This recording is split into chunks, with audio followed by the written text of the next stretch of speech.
spécial et temporaire. Sommeil et compagnie. Il dit, asseyez-vous là-bas quand même. Honorables députés, ceux qui sont debout, qu'ils veuillent bien regagner leur siège. Merci. J'invite le président de la commission spéciale et temporaire à prendre la parole pour nous présenter l'économie du rapport. Chers collègues, Meshak, vous avez la parole.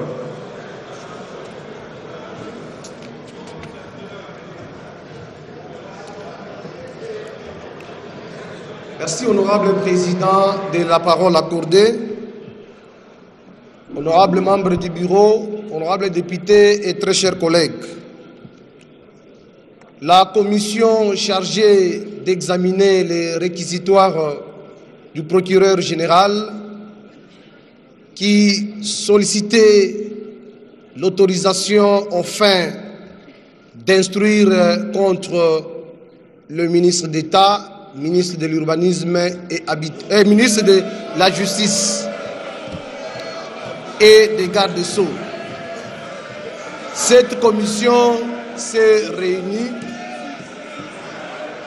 Cette commission s'est réunie depuis... Honorable député, honorable président, honorable député, Meshak fut directeur de cabinet au ministère de l'Urbanisme et Habitat. Voilà. Bon, maintenant, qu'il lise. Hein? Merci beaucoup. Et honorable député, je ne sais pas quelle image vous donnez aux téléspectateurs qui vous suivent. Vous êtes debout, Madame Inago, si tout le monde debout, ce n'est pas normal. Vous attendez que les gens s'asseyent. Sinon, nous suspendons la lecture de ce rapport. Ce n'est pas sérieux. Merci beaucoup, monsieur le honorable président, pour la parole. Asseyez-vous quand même. Je disais, la commission chargée d'examiner les réquisitoires. Honorable président de la commission, moi je crois que chacun de nous prend au sérieux ce dossier qui engage l'honneur, la dignité et les vies des gens. Alors vous devez écouter attentivement en tant que député. Ce n'est pas une occasion de créer une petite récréation entre nous ici. Alors je vous prie vraiment de garder silence et je demande au président de la commission temporaire, spéciale temporaire, de continuer la lecture ou la synthèse. Merci beaucoup, honorable président, une fois de plus, de la parole accordée. C'est le lapsus, comme vous l'aviez relevé vous-même.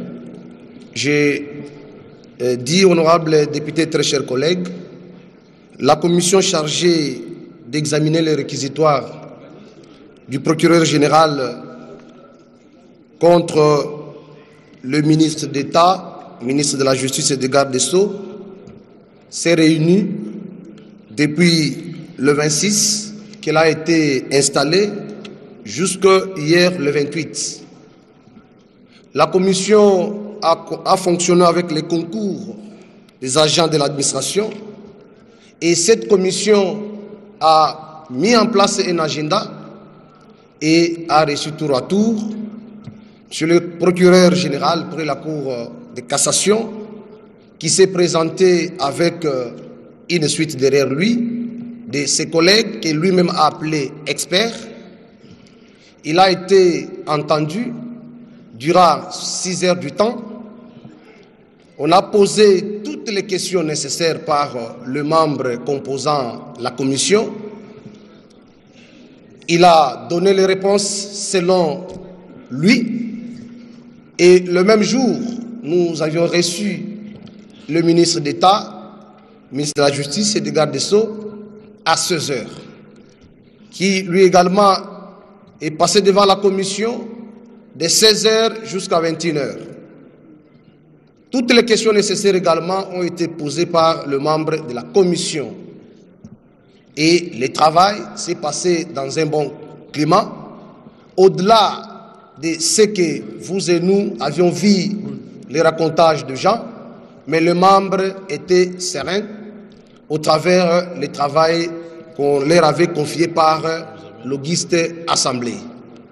C'est pourquoi, conformément à notre règlement, honorable président, je vous prie d'accorder la parole à l'honorable rapporteur de la commission temporaire afin de vous exposer les contenus ainsi que la résolution retenue par la commission temporaire pour la soumettre bien sûr à l'auguste assemblée plénière. Je dis et je vous remercie. Merci. Merci, Monsieur le Président et chers collègues, Président de la Commission spéciale et temporaire. À présent, la parole est au rapporteur de la même commission pour donner l'économie de leur rapport.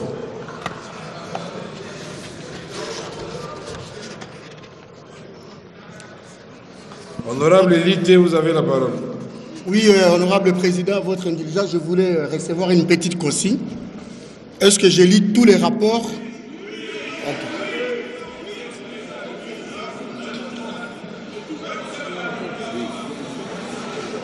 Honorable président de l'Assemblée nationale, honorable membre du bureau, honorable député et chers collègues,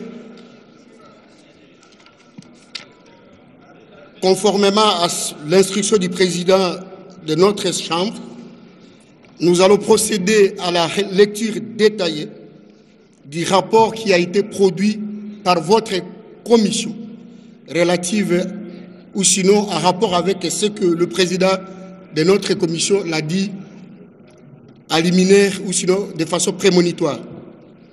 République démocratique du Congo, Assemblée nationale, ok. Rapport de la commission spéciale temporaire chargée d'examiner les réquisitoires du procureur général près la Cour de cassation au fait d'autoriser l'instruction contre M. Constant Mutamba Tungunga, actuellement ministre d'État, ministre de la Justice et garde des Sceaux. 1. Introduction.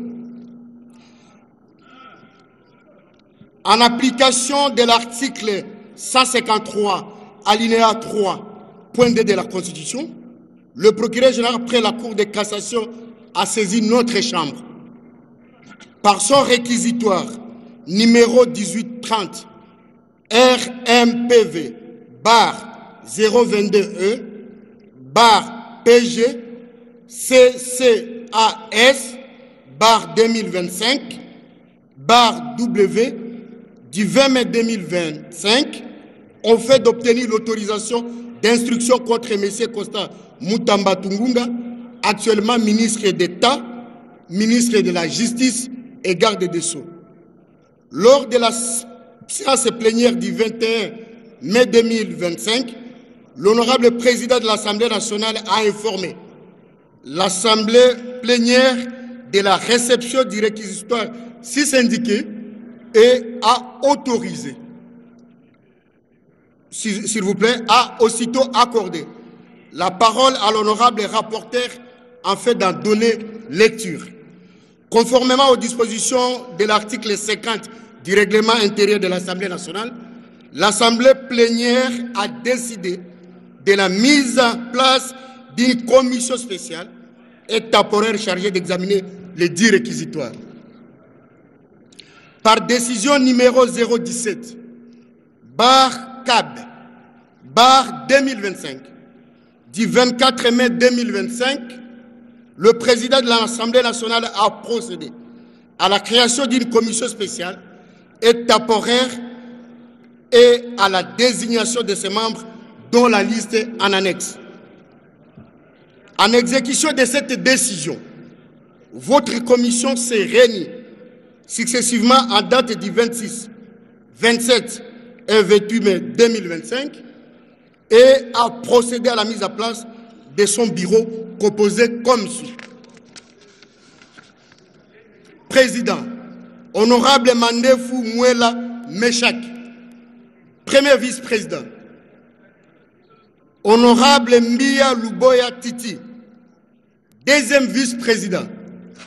Honorable Lotika Likwela Théovel, rapporteur, votre serviteur. Honorable Lité Asebea André, Rapporteur adjoint, honorable Iwolo Bani Afia Désiré. Votre commission a bénéficié du concours des cadres et agents de l'administration dont les noms sont repris sur la liste en annexe. 2. Documentation. Votre commission spéciale et temporaire s'est référée aux documents ci-après. La Constitution du 18 février 2006, telle que modifiée et complétée par la loi numéro 11/00D du 20 janvier 2011 portant révision de certains articles de la Constitution de la République démocratique du Congo. La loi organique numéro 13/10 du 19 février 2013 relative à la procédure devant la Cour de cassation. La loi organique numéro 13/011-B du 11 avril 2013 portant organisation, fonctionnement et compétences des juridictions de l'ordre judiciaire. La loi numéro 10/010 du 27 avril 2010 relative au marché public. La loi numéro 22/068 du 27 décembre 2022 portant contre le blanchiment des capitaux et le financement du terrorisme et la prolifération des armes de destruction massive. Le règlement intérieur de l'Assemblée nationale. L'ordonnance numéro 22/002 du 7 janvier 2022 portant organisation et fonctionnement du gouvernement, modalité de collaboration entre le président de la République et le gouvernement ainsi qu'entre les membres du gouvernement. Le décret numéro 19/20 du 13 décembre 2019 portant création, organisation et fonctionnement du Fonds spécial de réparation de l'indemnisation aux victimes des activités illicites de l'Ouganda en République démocratique du Congo ou leurs ayants droit en sigle FRIVAO. Décret numéro 23/12 du 3 mars 2023 portant manuel de procédure des marchés publics. Les dossiers des pièces déposées par le PG près la Cour de cassation comptés de 1 à 16. Les dossiers des pièces déposées par le ministre d'État, ministre de la Justice. 3. Méthode de travail. Pour mener à bien sa mission, votre commission a procédé par 1.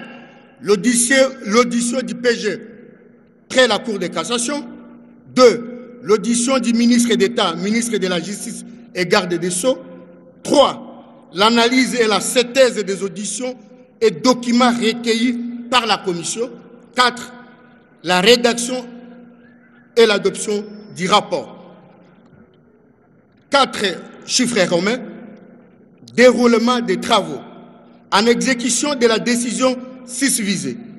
Votre commission a poursuivi ses travaux par la lecture du réquisitoire du procureur général près la Cour de cassation et a procédé à l'identification des personnes à recevoir. 1. Chiffre romain de l'audition du procureur général près la Cour de cassation. A. Exposé des faits.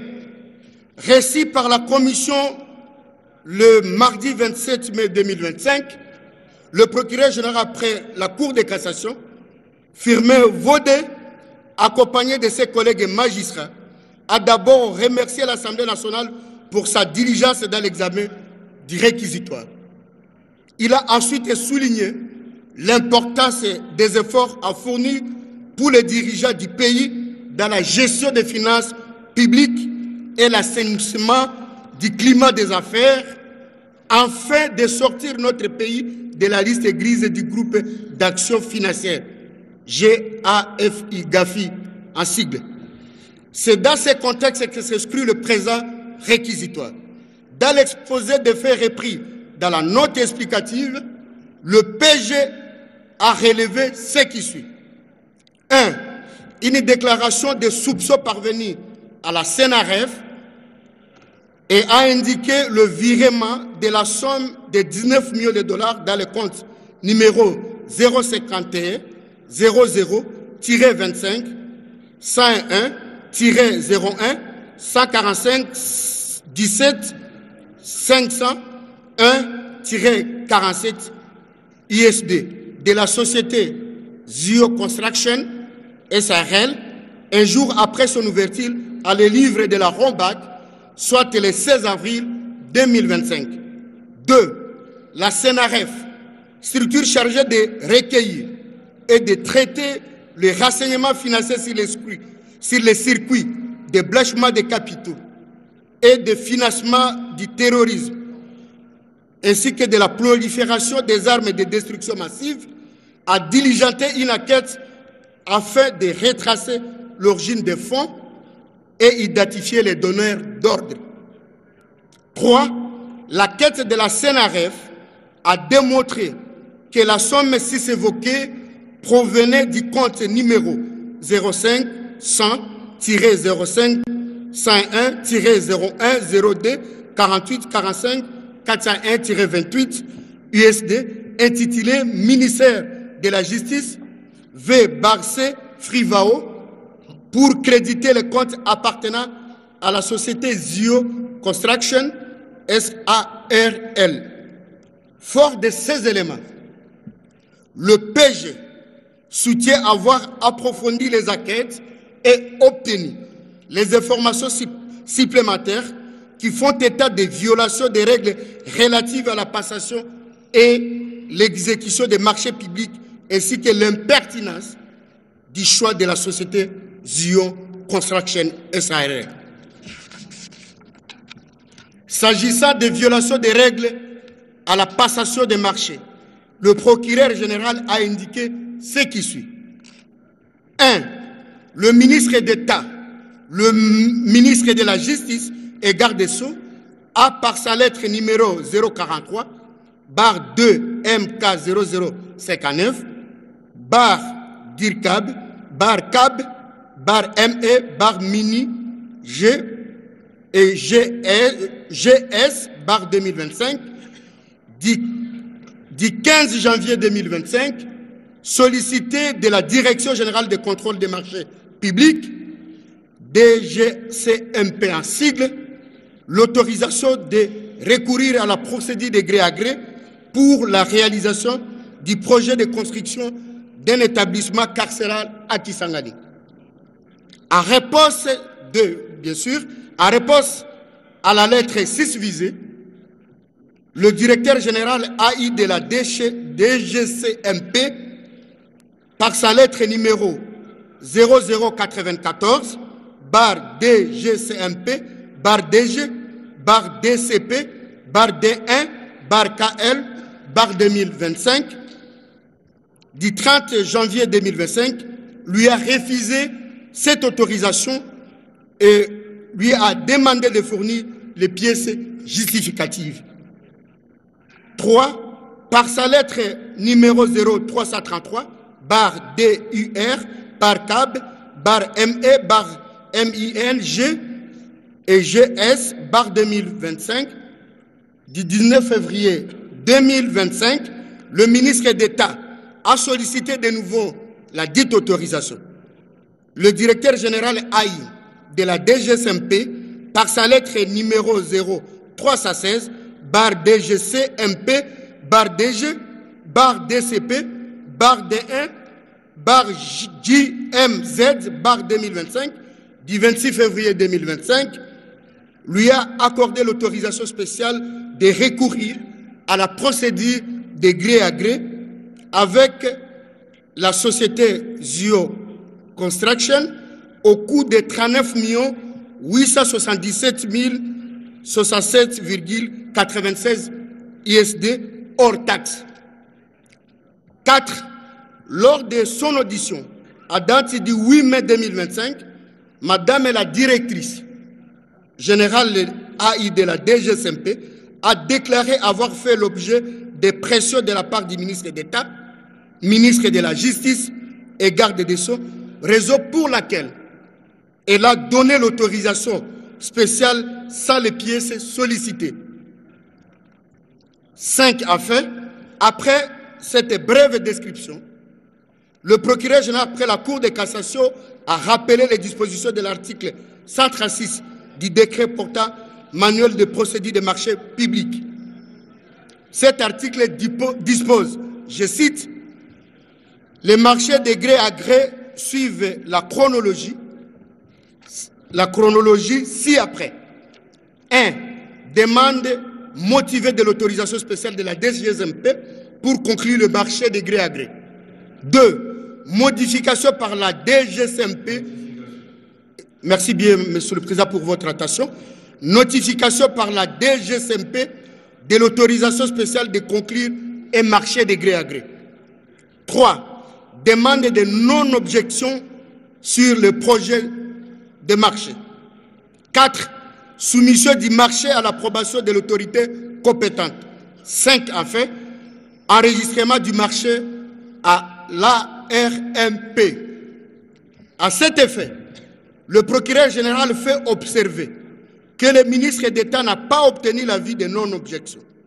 Cette attitude indélicate du ministre d'État qui, au lieu de transmettre le projet de contrat pour examen et éventuellement obtenir l'avis de non-objection préalable pour la poursuite de la procédure, s'est précipité à solliciter de Madame la Première ministre l'approbation du dit marché, ce qui a étonné le directeur général AI de la DGSMP.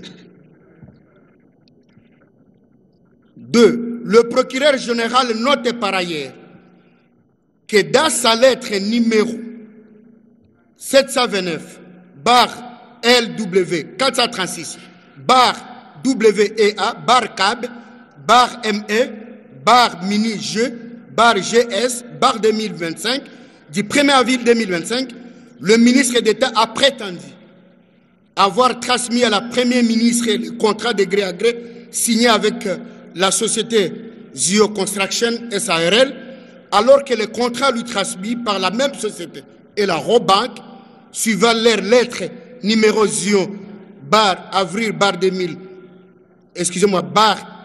2204 du 22 avril 2025 et numéro DCO RB AN JR 454 25 du 29 avril 2025 n'a été signé que le 14 avril 2025. Le procureur général constate malheureusement que le ministre d'État a, dans sa lettre numéro 99 LW 800 WEA ME MINJ et GS 2025 du 19 février 2025, adressé au secrétaire exécutif de la CNRF, affirmé avoir obtenu l'approbation de la Première ministre en application de l'article 20 du décret numéro 23/12 du 3 mars 2023, du fait du silence de cette dernière, alors qu'au terme de l'article 136 du décret ci-évoqué, cette approbation ne peut être obtenue qu'après l'obtention préalable de l'avis de non-objection. Et la signature du contrat et le délai de 10 jours prévu à l'article 20, alinéa 2 et 3 du décret ci-évoqué concerne l'approbation du marché dont le processus a été régulièrement suivi. Il y a donc, selon le procureur général, ambiguïté, car non seulement le processus n'a pas été régulièrement suivi, du fait que d'autres étapes ont été délibérément escamotées, mais aussi il y a ambiguïté, car la copie du contrat daté du 14 avril 2025, alors que sa demande d'approbation est du 1er avril 2025. La Première ministre ne pouvait donc pas approuver un contrat qui n'existait donc pas encore à ce moment-là. Le procureur général poursuit en arguant que dans cette lettre... Bon, ce n'est pas en arguant, mais c'est arguant. En arguant. Oui, oui. En arguant. Votre attention. Votre attention, s'il vous plaît. Ça s'appelle lapsus lingua. Ça s'appelle lapsus lingua. Il y a donc, je répète, chers collègues, merci pour votre attention. Il y a donc, selon le procureur général, ambiguïté, car non seulement le processus n'a pas été régulièrement suivi, du fait que d'autres étapes ont été délibérément escamotées, mais aussi il y a ambiguïté, car la copie du contrat date du 14 avril 2025, alors que sa demande d'approbation est du 1er avril 2025. La Première ministre ne pouvait donc pas approuver un contrat qui n'existait donc pas encore à ce moment-là. Le procureur général poursuit en arguant que dans cette lettre de demande d'approbation du 1er avril 2025, le ministre d'État s'est référé à l'autorisation préalable de la DGCMP suivant la lettre numéro 0316 barre DGCMP barre DG barre DCP barre D1 barre JMZ barre 2025 du 26 février 2025 du directeur général AI. Celle-ci accorde l'autorisation spéciale de recourir au marché de gré à gré pour un montant de 39 870 067,96 ISD, alors que le contrat de question porte sur un marché de 29 millions de dollars. Dans son exposé des faits, le procureur général soutient qu'au point 6 de l'ordonnance numéro 22/003 du 7 janvier 2022 fixant les attributions des ministères, seul le ministre des ITPR est compétent notamment pour concevoir et construire les édifices publics en collaboration, les cas échéants, du ministre sectoriel concerné par les projets d'infrastructure. Dans les cas d'espèce, les contrats auraient dû être signés par le ministre des ITP en collaboration avec le ministre de la Justice. S'agissant de l'impertinence du choix de la société Geo Construction SARL, le procureur général fournit les éléments ci-après. La société concernée est nouvellement créée le 28 mars 2024. Elle n'est pas agréée par le ministère des ITPR, faute de certificats lui délivrés par ces derniers, et ne dispose pas d'un personnel administratif et technique. En plus, sa déclaration mensuelle des impôts professionnels est exceptionnelle sur les rémunérations de mars 2025 indique qu'elle dispose que d'un seul employé, l'associé actif. Les certificats d'immatriculation et de déclaration d'embauche numéro ONEM barre DG barre DIREC barre GU barre 241-7 barre 2024 renseigne également que la société n'a déclaré que des employés à l'ONEM.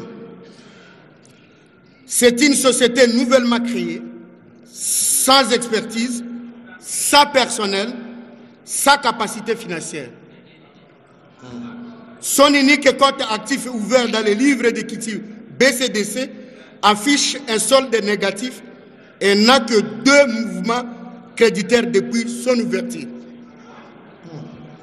Ce portrait entre en contradiction avec les affirmations du ministre d'État qui, dans sa lettre du 15 janvier 2025 adressée à la DGCMP, souligner que le choix de cette société repose sur plusieurs critères essentiels, à savoir son sérieux, sa capacité à proposer une offre budgétaire raisonnable et son expérience avérée dans la construction des maisons pénitentiaires, tant au niveau national qu'international. Cette société de droit congolais, composée d'un Congolais et d'une Burundaise, n'est pas à confondre avec d'autres sociétés portant la même dénomination au niveau international. En plus, rien ne permet d'affirmer qu'elle dispose d'une expertise dans le domaine de construction de prisons, voire un ouvrage public quelconque. Un procès verbal d'une assemblée générale extraordinaire, un procès verbal d'une prétendue assemblée générale extraordinaire qui se serait tenue en date du 7 avril 2025 et qui aurait porté sur la modification et l'adoption de nouveaux statuts en circulation, alors que nulle part dans les pièces mises à notre disposition par la société et la Robank en date du 22 avril 2025, il y est fait allusion et ces tentatives pour atteindre les responsables sont demeurées vaines. S'agissant du paiement, le procureur général révèle que, malgré les faiblesses principalement liées à l'absence de la capacité financière, du manque d'un personnel administratif et de l'expertise, le ministre d'État a procédé en date du 16 avril 2025 au paiement de la somme de 19 millions de dollars à cette société dans le compte pré-rappelé ouvert à le livre de la Robank. Ce paiement est donc effectué en violation de 1. L'article 48 de la loi numéro 10/10 du 17 avril 2010 relatif au marché public qui oblige la domicilialisation bancaire du contractant. Alors que l'article 4 du contrat de parties indique que le paiement devait se faire au compte numéro 0000111 5006 62 001 229 26 0D 33 ouvert à le livre d'Equity Bank sous les titulés Zio Construction SARL. Curieusement, ce paiement s'est effectué sur instruction du ministre d'État au compte numéro 05 100-25 011 45 17 501-47 ISD de la Robank sous le titulé Société Zio Construction, initiative propre du ministre d'État sans un quelconque avenant au contrat. 2. L'article 152 du décret numéro 23/12 du 3 mars 2023 portant manuel de procédure des marchés publics par le non-respect de l'avance forfaitaire fixée au minimum de 30% pour le marché des travaux publics.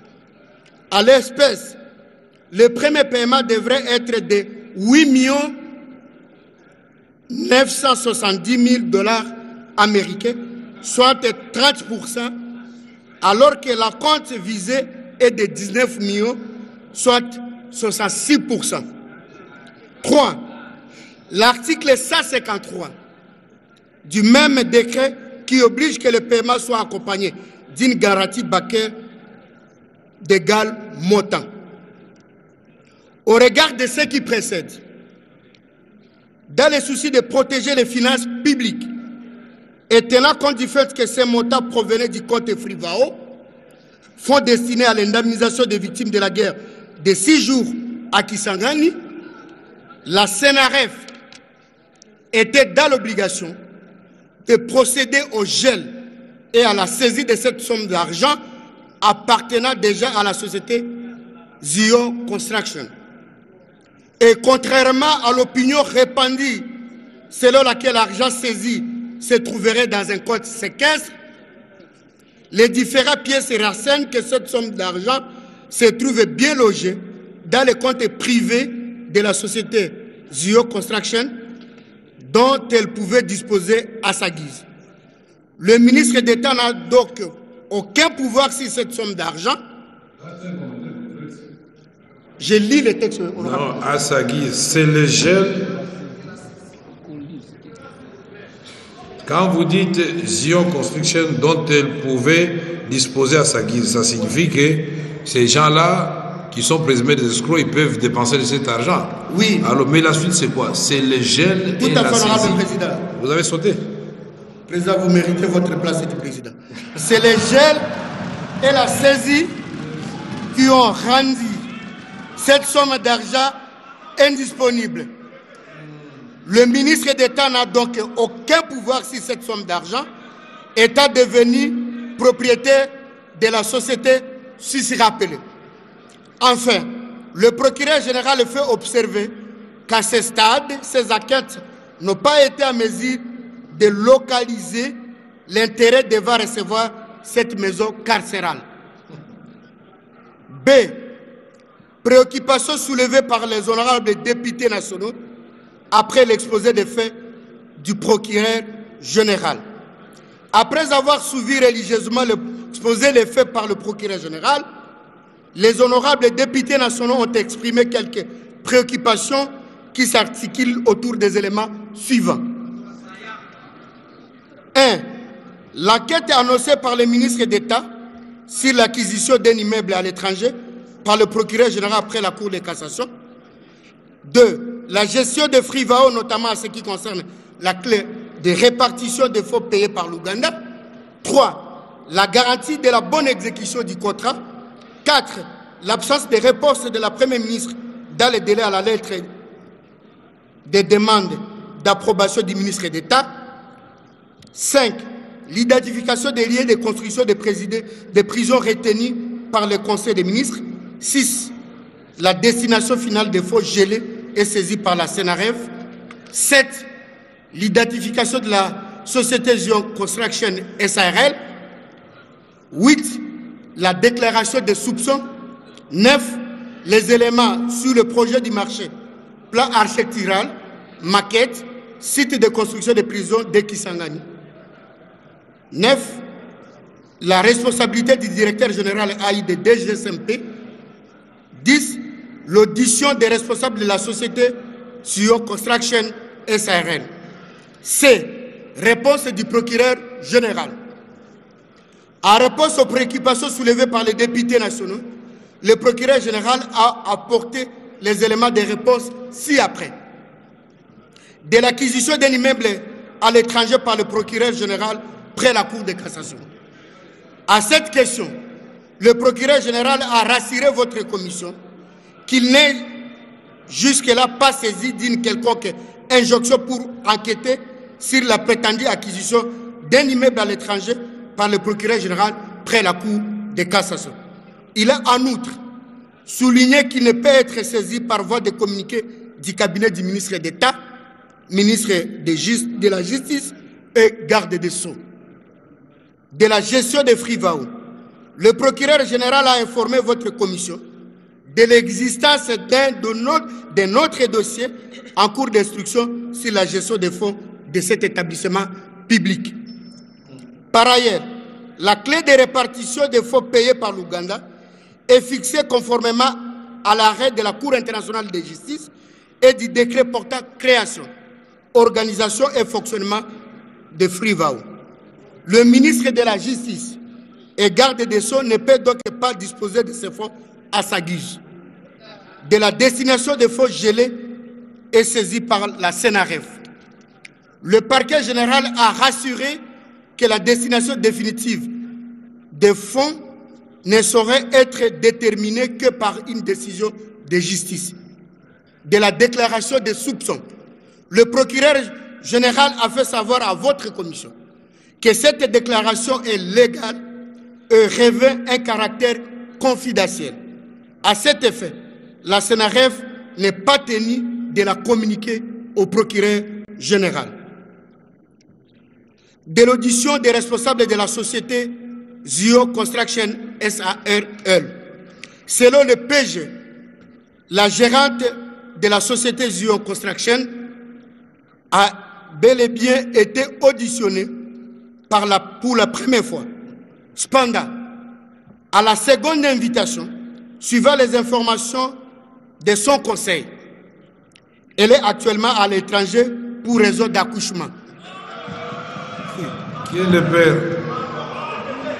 Pardon?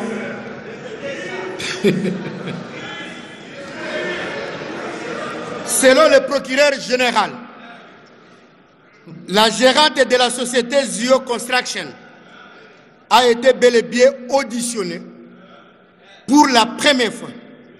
Cependant, la seconde invitation, suivant les informations de son conseil, elle est actuellement à l'étranger pour raison d'accouchement. S'agissant des questions, s'il vous plaît, chers collègues. Oui, honorable député,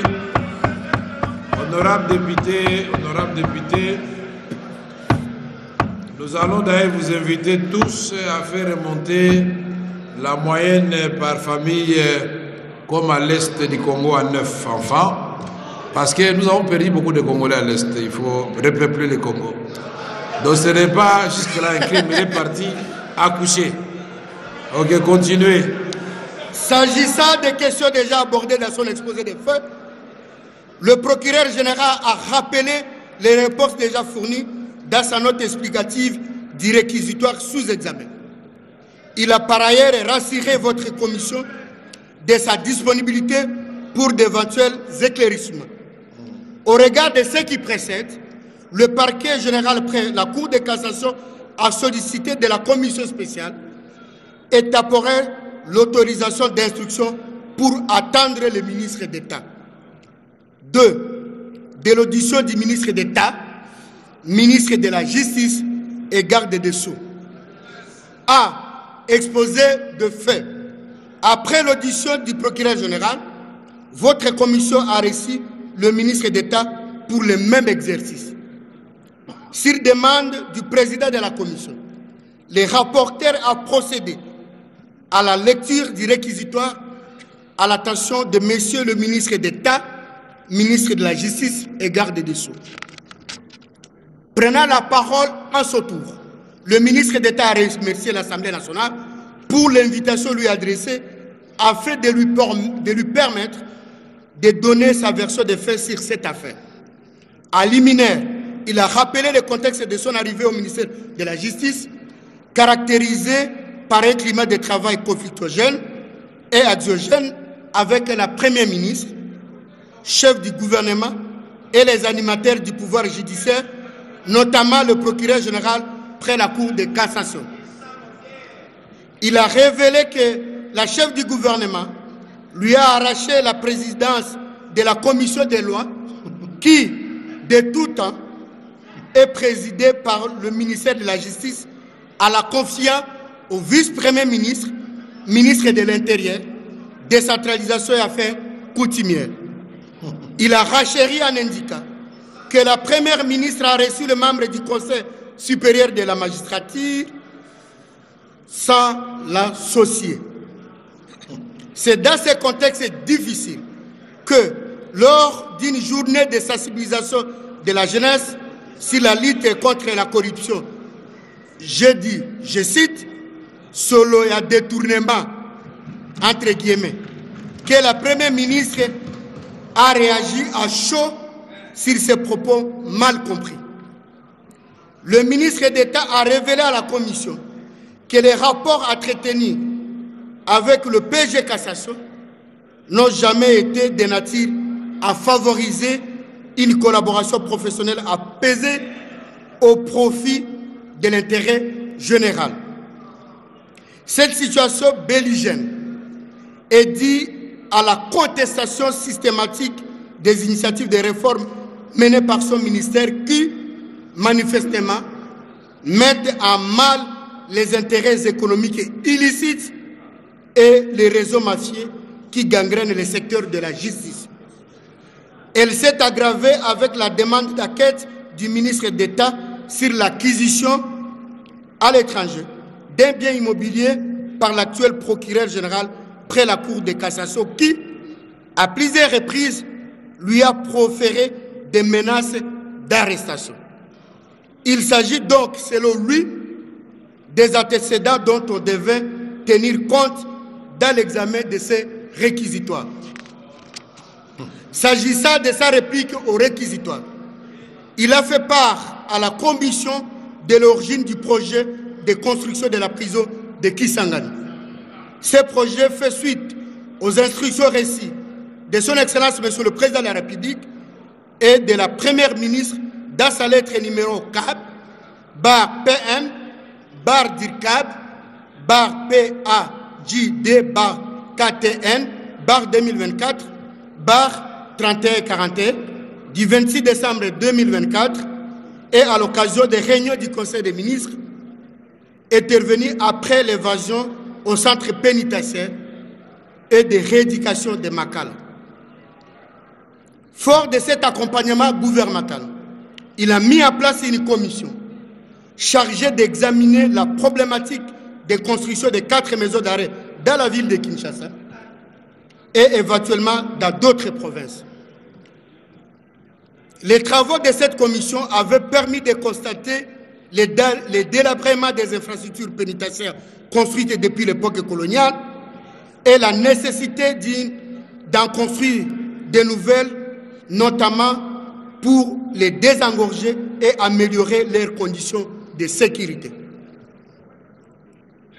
C'est dans cette optique qu'il a sollicité de la haute hiérarchie l'utilisation des fonds de FRIVAO trouvés dans le compte du ministère pour la construction d'une nouvelle prison dans la ville de Kisangani. À cet effet, le ministre d'État a tenu à souligner à l'attention de votre commission les efforts entrepris depuis son arrivée au ministère pour la gestion rigoureuse des fonds de FRIVAO, destinés notamment à l'indemnisation des victimes de la guerre des 6 jours à Kisangani. Ces efforts se sont matérialisés par la revue à la hausse des frais d'indemnisation, désormais fixés à $2000, l'augmentation du nombre de victimes individuellement indemnisées, soit 14 000, la construction d'un mémorial des souvenirs. C'est dans le même esprit qu'il avait saisi l'inspection générale des finances par sa lettre numéro 779, bar D, MK 1164, bar D, bar CAB, bar ME, bar MING et GS 2024, du 1er septembre 2024, pour obtenir des indications sur l'utilisation des fonds de FRIVAO. En réponse à cette lettre, l'inspection générale des finances avait porté à la connaissance du ministre la clé de répartition des 10 fonds, dont 12% attribués au ministère de la Justice et qui donne la possibilité de financer d'autres projets du gouvernement dans l'espace territorial de la Grande Orientale. Quant au choix de la société, il sied de souligner que, comparativement à d'autres dont les coûts de construction variaient entre 70 millions et 100 millions de $, Zio Construction SARL avait retenu l'attention du ministre d'État au regard de son offre économique la moins disante, évaluée à 39 millions de $, et son expertise avérée dans les domaines. En plus des éléments cités si haut révélés, le ministre d'État a mis à la disposition de votre commission les informations complémentaires suivantes. 1. Malgré l'autorisation spéciale de la DGSMP de conclure les contrats à 39 millions de $, celui-ci a été ramené à 29 millions de $. 2. Aussitôt le contrat signé le 14 avril 2025, le ministre d'État avait, le même jour, notifié la société Zio Construction SARL les modalités d'utilisation des fonds. André, vous êtes fatigué? Votre signé rapporteur adjoint, vous pouvez dire jusqu'à la fin? Non, pas encore, je ne suis pas fatigué. 3. Ok, merci. Le 3 avril 2025, le ministre d'État avait saisi l'inspection générale des finances pour solliciter les contrôles de l'exécution des marchés avant le paiement intervenu le 16 avril de l'année en cours. 4. 5, s'il vous plaît. La réaction, non, 4. Le ministre d'État avait saisi le ministre des ITP pour le contrôle de l'exécution des travaux. 5.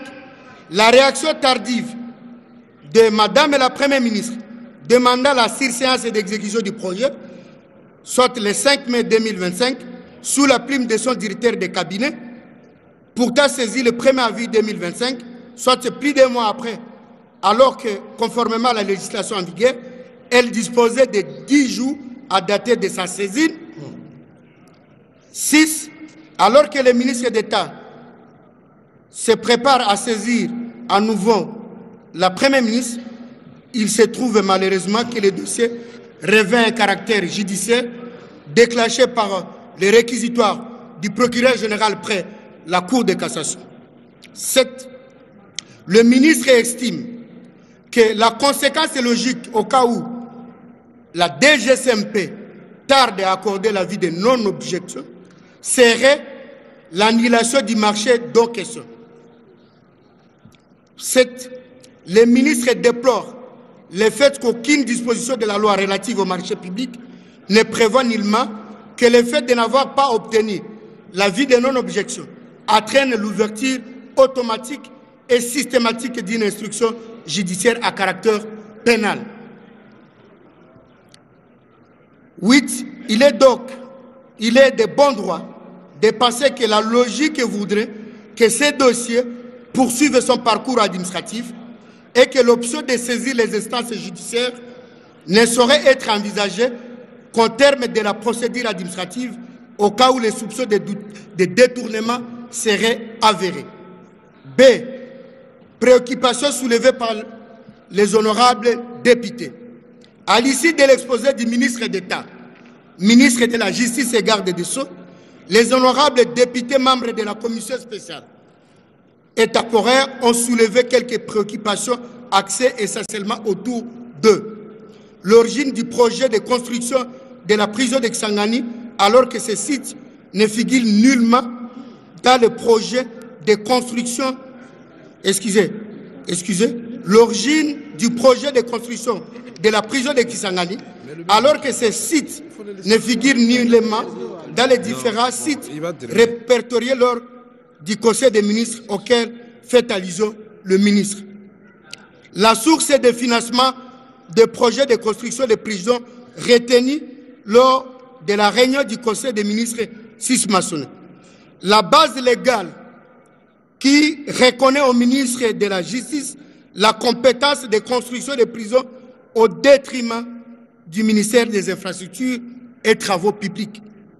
L'existence de l'avenant au contrat ayant permis le ministre de passer d'un montant de 39 877 67,96 $ à 29 millions de dollars. La preuve de domiciliation des fonds si évoqués au compte séquestre, le siège social de la société Zio Construction SARL, les recours au fonds de Frivao dans le cadre du projet de construction de la prison de Kisangani, au regard de l'article 4 du décret créant Frivao, il s'y est de noter qu'aucune quotité n'est réservée au gouvernement pour gestion.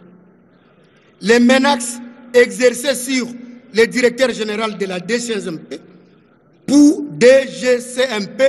pour obtenir l'avis de non-objection.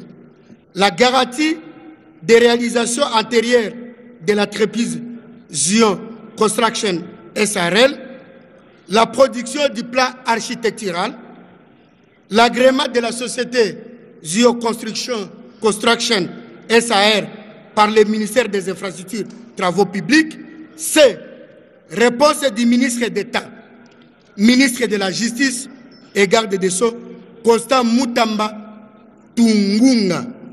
En réponse à l'Assemblée des préoccupations, le ministre d'État, ministre de la Justice et garde des Sceaux, indique que tout membre du gouvernement responsable d'un portefeuille de l'État est une autorité contractante et que c'est à ce titre qu'il a engagé l'État congolais dans le cadre de ces projets.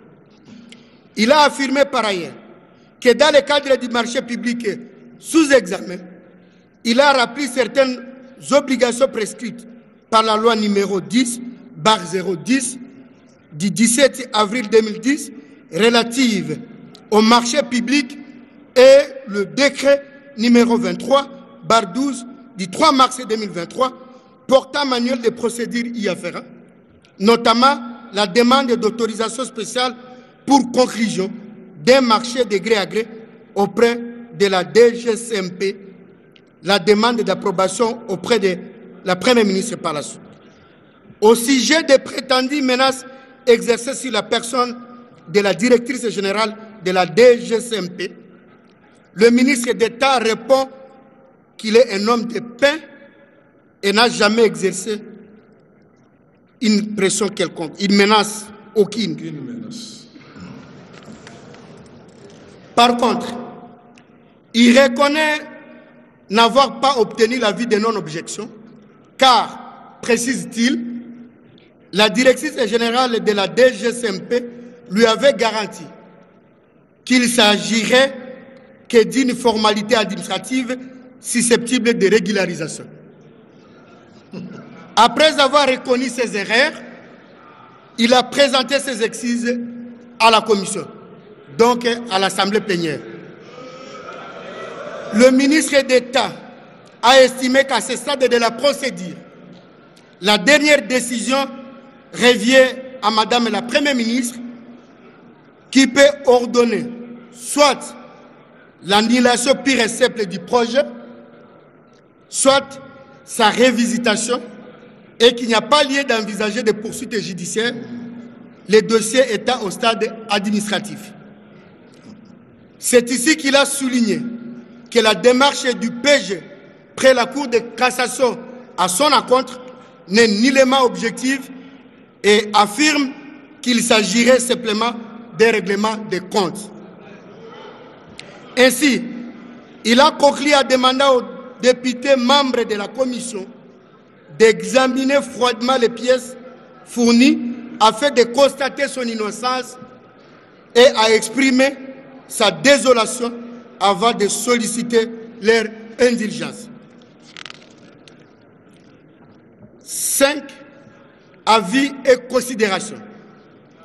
Honorable Président de l'Assemblée nationale, honorables membres du bureau, honorables députés nationaux et chers collègues, au regard des interventions du procureur général près la Cour de cassation et du ministre d'État, ministre de la Justice et des gardes des Sceaux, et à l'issue de l'examen minutieux des pièces fournies par les deux invités,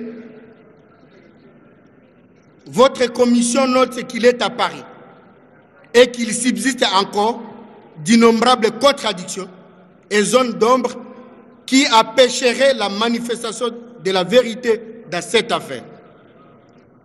Votre commission rappelle que les faits mis à charge du ministre d'État, ministre de la Justice et garde des Sceaux sont d'une extrême gravité aux yeux de la loi congolaise et qu'il y a lieu d'en tirer les conséquences des droits, notamment en accordant les droits aux présumés auteurs des faits à présenter ses moyens de défense.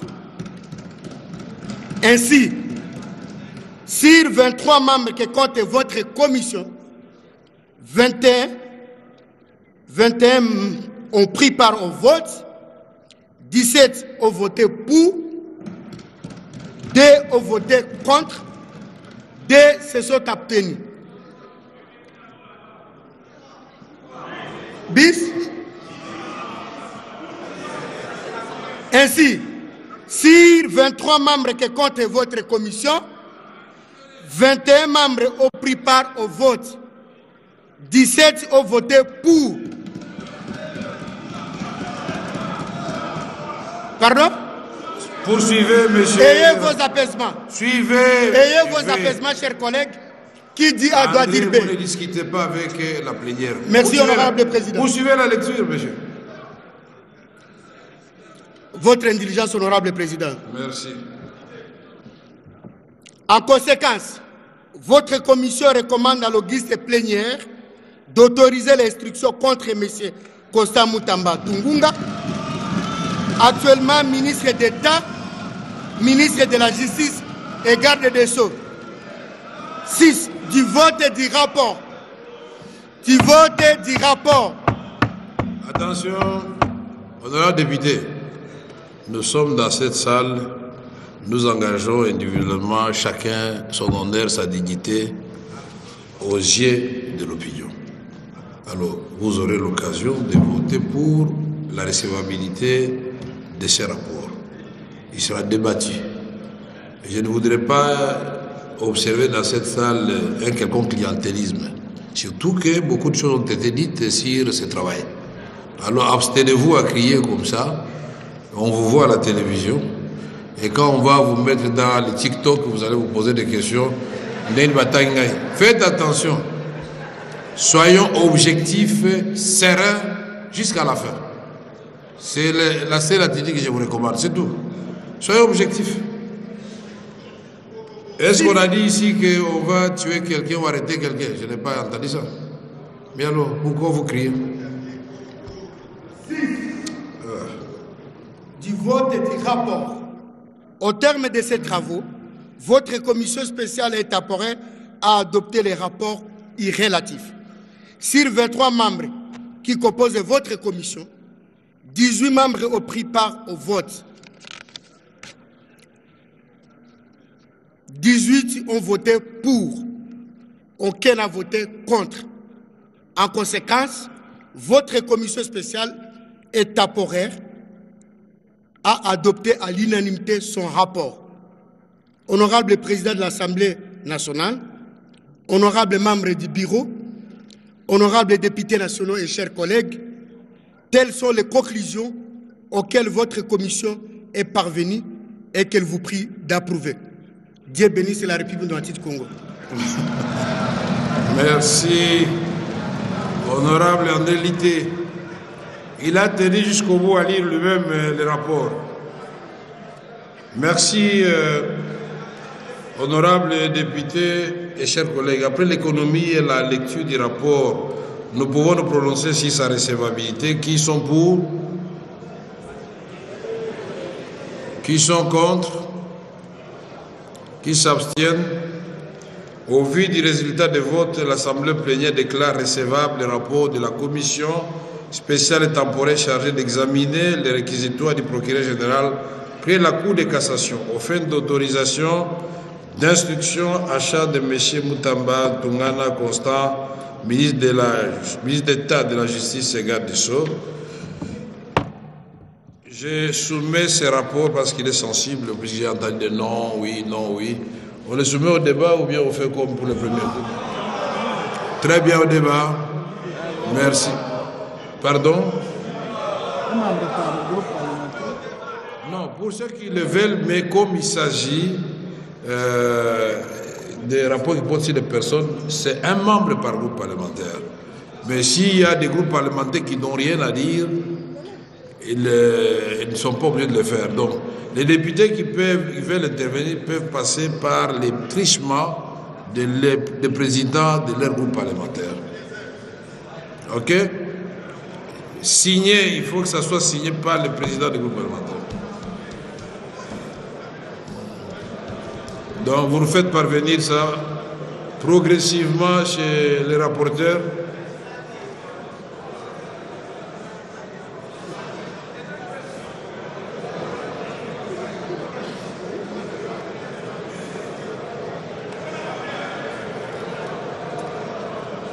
Déclaré recevable ici à l'Assemblée nationale. Maintenant, on va passer au débat. Qui intervient au moment où nous... Venez. Il y a la motion de l'honorable Mwando Simba. Vous pouvez donner votre motion. Merci, honorable président. Je pense que je prends la parole par motion de procédure. Oui. Nous considérons au niveau de notre groupe parlementaire qu'il est important, avant de s'inscrire pour intervenir, que les gens qui sont contre la proposition qui est faite par la commission passent s'exprimer. Alors nous verrons par la suite l'opportunité de monter à la tribune. Parce que sinon, je ne sais pas ce qu'on viendra dire si on est pour ce que la commission a demandé. Voilà, Monsieur le Président, ce que je voulais dire. Pour économiser le temps, les gens qui veulent défendre.